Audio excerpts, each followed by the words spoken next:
warahmatullahi wabarakatuh. Sahabat muslimin yang dirahmati Allah, alhamdulillah kita masih diberi umur panjang dan dapat menjumpai bulan Ramadan. Bulan Ramadan adalah bulan yang penuh keberkahan dan rahmat dari Allah. Karena itu kita maksimalkan ibadah kita di bulan Ramadan, apalagi ibadah puasa. Agar kita lebih memahami tentang puasa, yuk kita sharing dengan Bu Nina selaku guru PAI di SDN 3 Mojorejo. Assalamualaikum Bu Nina. Waalaikumsalam warahmatullahi wabarakatuh. Saya mau menanyakan beberapa hal nih Bu. Kenapa? Jadi begini Bu, benar tidak kalau menangis itu membatalkan puasa? Terus? Atau marah-marah tidak jelas, apakah itu juga membatalkan puasa? Jadi begini, kalau masalah apakah menangis itu batalkan puasa atau marah-marah itu batalkan puasa, jadi kita harus paham dulu apa sih atau apa saja yang membatalkan puasa Ramadan. Nah, sebenarnya banyak sekali yang membatalkan puasa. Salah satunya yang pertama apabila kita memasukkan makan minum dengan sengaja, itu sudah jelas ya pasti membatalkan puasa. Nah, pertanyaannya, apakah ketika kita berumur membatalkan puasa? Ayo coba kamu, membatalkan apa enggak? Iya benar. Kalau cuma berumur itu tidak membatalkan puasa, karena yang membatalkan adalah ketika kita berumur airnya ditelan, itu yang batal. Nah, intinya kalau makan minum dengan sengaja dan ditelan itu yang membatalkan puasa. Nah, kemudian yang kedua, apabila lubang hidung kemasukan. Nah, ini juga perlu dihati-hati, apalagi yang suka ngupil. Apakah ngupil itu membatalkan puasa? Kan pertanyaannya seperti itu. Jadi kalau ngupil cuma sekedar gini saja, cuma sekedar di sini, itu tidak membatalkan puasa. Yang membatalkan apabila sampai batasnya. Pernah nggak Rania ketika wudhu atau melakukan kemasukan air sampai pengar, sakit? Nah, itu yang dikatakan membatalkan puasa ketika hidung kita kemasukan. Nah, apalagi kalau wudhu. Nah, ini juga perlu dihati-hati ketika kita wudhu membasuh hidung, itu kan airnya dimasukkan. Nah, itu jangan sampai kebablasan. Nah, kalau kebablasan itu akan membatalkan puasa. Tapi bukan berarti seperti kumur-kumur, membersihkan hidung ketika wudhu tidak diperbolehkan ya, tapi tetap disunahkan, tetap diperbolehkan seperti itu. Nah, kemudian telinga. Kenapa lubang telinga ini juga bisa membatalkan puasa? Karena apabila kita biasanya membersihkan telinga sampai ke dalam, nah itu membatalkan puasa.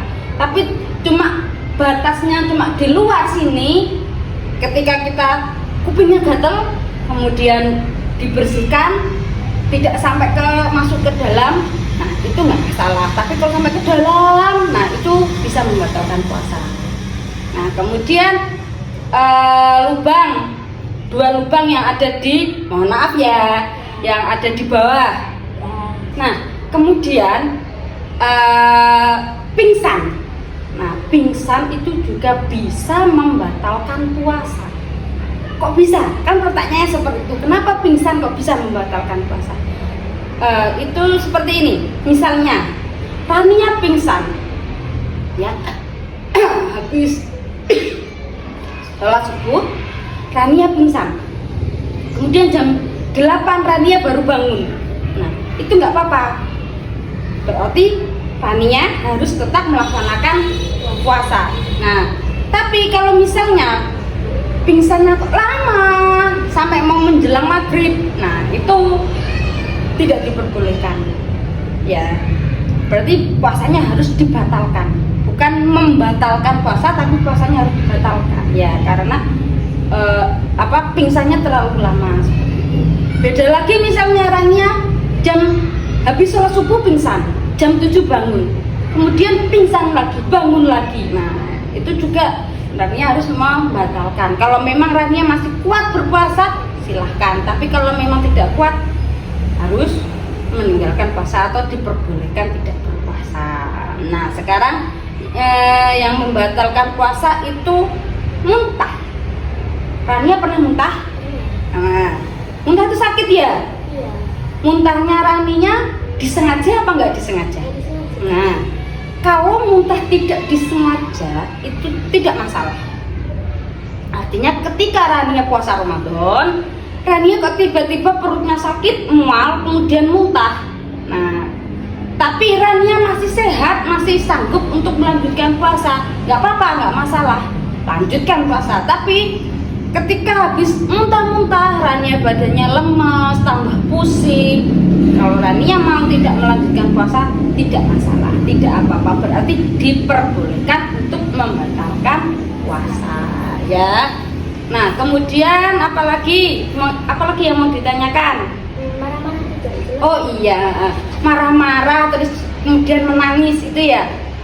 Pernah nggak Raninya mendengar ketika ada anak yang menangis atau orang marah-marah bilang gini, kamu kalau nangis puasanya batal, kamu kalau marah-marah puasanya batal? Pernah ya?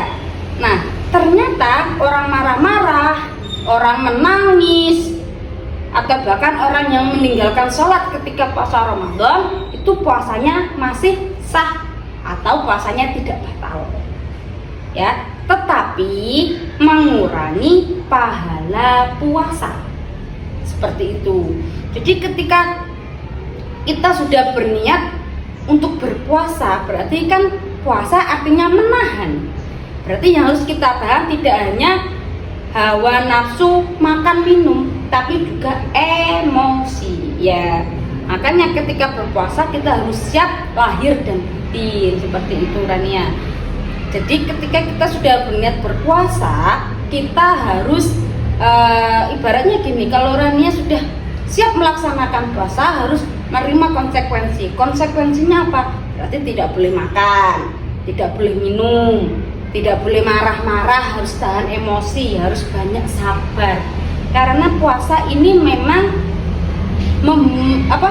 menjadikan kita atau membuat kita belajar bersabar, seperti itu.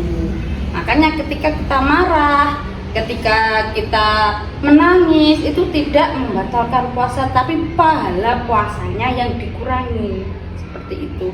Kan ya eman, sudah susah payah menahan lapar, sudah susah payah menahan minum, tapi masih marah-marah, kan pahalanya berkurang, nggak bisa 100% seperti itu. Jadi marah-marah atau menangis tidak membatalkan puasa, tapi mengurangi pahala puasa. Ya. Apakah puasa siang itu membatalkan atau bagaimana? Oh, oke. Untuk puasa siang apakah diperbolehkan apa enggak gitu ya? Sebenarnya kita harus tahu dulu pengertian dari puasa.